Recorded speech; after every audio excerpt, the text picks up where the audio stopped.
যোৰহাটৰ গটঙাত কৃতি ছাত্ৰ ছাত্ৰীৰ অভিনন্দন অনুষ্ঠান সম্পন্ন। যোৰহাটৰ গটঙা চাহ বাগিচাত দেওবাৰে কৃতি ছাত্ৰ ছাত্ৰীক অভিনন্দন জনোৱাৰ লগতে শৈক্ষিক সভা সম্পন্ন কৰা হয়। চাহ শ্ৰমিক জলসা সংস্থাৰ কেন্দ্ৰীয় সমিতিৰ উদ্যোগত আৰু অঞ্চলবাসীৰ সহযোগত অনুষ্ঠিত হোৱা অনুষ্ঠানত 2024 বৰ্ষৰ হাইস্কুল শিক্ষান্ত আৰু উচ্চতৰ মাধ্যমিক চূড়ান্ত পৰীক্ষাত শিক্ষাৰ্থীৰে উত্তীৰ্ণ হোৱা যোৰহাটৰ লগতে বিভিন্ন প্ৰান্তৰ চাহ বাগিচাৰ শতাধিক কৃতি ছাত্ৰ ছাত্ৰীক জনজাতীয় গামোচা, শৈক্ষিক সামগ্ৰী আৰু একোখনকৈ সম্বৰ্ধনা পত্ৰেৰে অভিনন্দন জনোৱা হয়। সংস্থাৰ কেন্দ্ৰীয় সমিতিৰ সভাপতি শ্বৰিফুল হুছেইনে সংস্থাৰ পতাকা উত্তোলন আৰু সম্পাদক ৰমদ আলীয়ে শ্বহীদ তৰ্পণেৰে শুভাৰম্ভ কৰা অভিনন্দন অনুষ্ঠানৰ লগত সংগতি ৰাখি এখন শৈক্ষিক সভা অনুষ্ঠিত হয়। সংস্থাৰ সভাপতি শ্বৰিফুল হুছেইনৰ সঞ্চালনাত অনুষ্ঠিত হোৱা শৈক্ষিক সভাত আটাছাৰ কেন্দ্ৰীয় সমিতিৰ সম্পাদক জগদীশ বৰাইক, জাতীয় মহাসভাৰ সম্পাদক অৰুণ কাৱাৰ, আটছাৰ শিক্ষা আৰু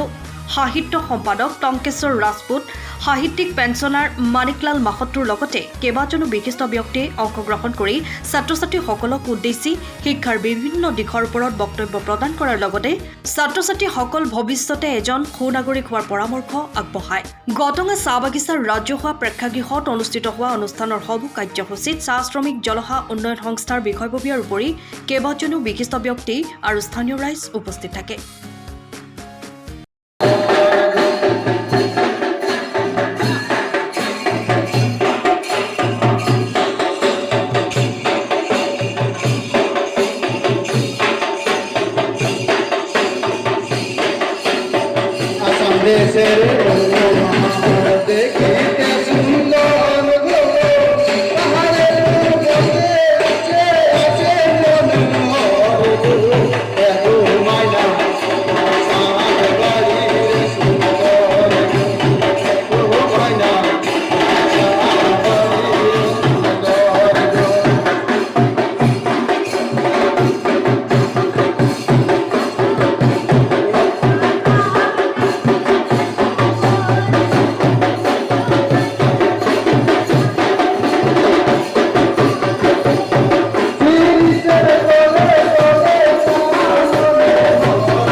যোৰহাটৰ যিটো আমাৰ গটঙা চাহ বাগিচাৰে ৰাজহুৱা প্ৰেক্ষাগৃহত যিটো চাহ শ্ৰমিক জলসা উন্নয়ন সন্থাৰ দ্বাৰা আয়োজিত প্ৰায় 100টা ছাত্ৰ ছাত্ৰী তেখেতলোকৰ সমাজৰ পৰা আহিছে। 2024 বৰ্ষত যিসকল ছাত্ৰ ছাত্ৰী উচ্চতৰ মাধ্যমিক আৰু লগতে গ্ৰেজুৱেট হোৱা বৰ্তমান সময়ত তেওঁলোকে ইউনিভাৰ্চিটিত পঢ়ি থকা ছাত্ৰ ছাত্ৰীসকলক উৎসাহিত কৰিবৰ কাৰণে এটা অনুষ্ঠান আয়োজন কৰিছে আৰু মই এই অনুষ্ঠানত আমি আটছাৰ হৈ আজি প্ৰতিনিধিত্ব কৰিছোঁ ইয়াতে আৰু খুবেই এটা সুন্দৰ অনুষ্ঠান হৈছে। আৰু মই ভাবোঁ যে আমাৰ চাহ শ্ৰমিকসকল যেনেধৰণে অৰ্থ সামাজিকভাৱে পিছ পৰি আছে, কিন্তু ছাত্ৰ ছাত্ৰীসকলে যদি শিক্ষাটোৱে মূল হিচাপে লৈ যদি আগবাঢ়িব চেষ্টা কৰে, এই সমাজ ব্যৱস্থাটোৰ ছাত্ৰ ছাত্ৰীসকলে সকলো ধৰণৰ যিবিলাক সমাজত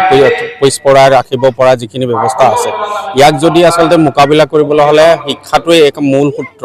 আৰু তাকে লৈ পেলাই যদি ছাত্ৰ ছাত্ৰীসকলে দৃঢ় সংকল্পৰে যদি আগবাঢ়িব চেষ্টা কৰে, তাকে আমি আজি ছাত্ৰ ছাত্ৰীসকলৰ মাজত আমাৰ আটছাৰ তৰফৰ পৰা বাৰ্তা প্ৰেৰণ কৰিছোঁ। আৰু মই ভাবোঁ যে শিক্ষাটোৱে এটা সমাজ ব্যৱস্থাটোৰ অন্ধকাৰৰ মাজত এটা পোহৰ আনিব আৰু এই সমাজখনো অন্যান্য জাতি জনগোষ্ঠীৰ তুলনামূলকভাৱে যিধৰণে প্ৰগতিশীল দিশত আগবাঢ়িবৰ কাৰণে সক্ষম হৈছে, নিশ্চিতভাৱে এই সমাজখনৰো আগবাঢ়ি যাব বুলি আমি আশাবাদী আৰু এই অনুষ্ঠানত আহি নিশ্চয় আনন্দিত হৈছোঁ। প্ৰায় 100টা ছাত্ৰ ছাত্ৰীসকলক আজি মাতি অনা হৈছে আৰু নিশ্চিতভাৱে এদিন এই ছাত্ৰ ছাত্ৰীসকলে তেওঁলোকৰ শৈক্ষিক যাত্ৰাত আগবাঢ়ি যাব পাৰিব আৰু সমাজৰো কাম কাজ তেখেতলোকে দায়বদ্ধতাৰে পালন কৰি যাব বুলি আশাবাদী। হয়, পোনপ্ৰথমে মই সাংবাদিক বন্ধুসকলক মই শ্ৰদ্ধাৰ আন্তৰিকতা জ্ঞাপন কৰিছোঁ যে 2022 চনতে আমি চাহ শ্ৰমিক জলসা উন্নয়ন সংস্থা হিচাপে সংগঠন জন্ম দিছিলোঁ আৰু এইবাৰ প্ৰথমবাৰৰ বাবে প্ৰায় আমি 100 ছাত্ৰ ছাত্ৰীক আমি সম্বৰ্ধনা জনাবৰ কাৰণে আমি আজি এক অনুষ্ঠান আয়োজন কৰিছিলোঁ আৰু আমাৰ অঞ্চলৰ বিভিন্ন ৰাইজ সহায় সহযোগিতাৰে আৰু জাতি ধৰ্ম নিৰ্বিশেষে আমি প্ৰায় প্ৰত্যেক জাতি ধৰ্মৰ ছাত্ৰ ছাত্ৰীক মাতি আমি আজি সম্বৰ্ধনা দিবৰ কাৰণে সক্ষম হৈছোঁ। কিমান ছাত্ৰ ছাত্ৰী আজি প্ৰায় আমি আজি 100ৰ ওপৰত আমি ছাত্ৰ ছাত্ৰীক আজি সম্বৰ্ধনা দিবৰ কাৰণে আমি এই অনুষ্ঠানটো আয়োজন কৰা হৈছে। ক'ৰ ছাত্ৰ ছাত্ৰী আছে? আজি আমাৰ গটঙা চাহ বাগিচাৰ আছিলে, মেলামাটি দফলাটিং চাহ বাগিচাৰ আছিলে, সৰুচৰাই চাহ বাগিচাৰ আছিলে, চাংচোৱা চাহ বাগিচাৰ আছিলে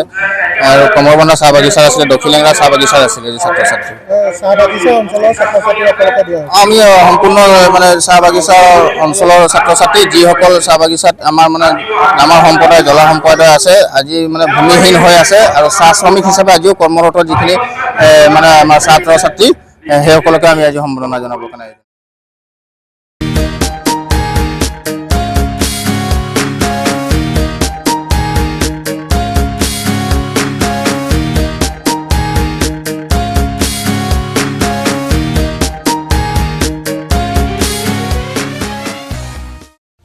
সময়ৰ খবৰ সময়ত পাবলৈ ফ'ল' কৰক টাইম অফ আছাম।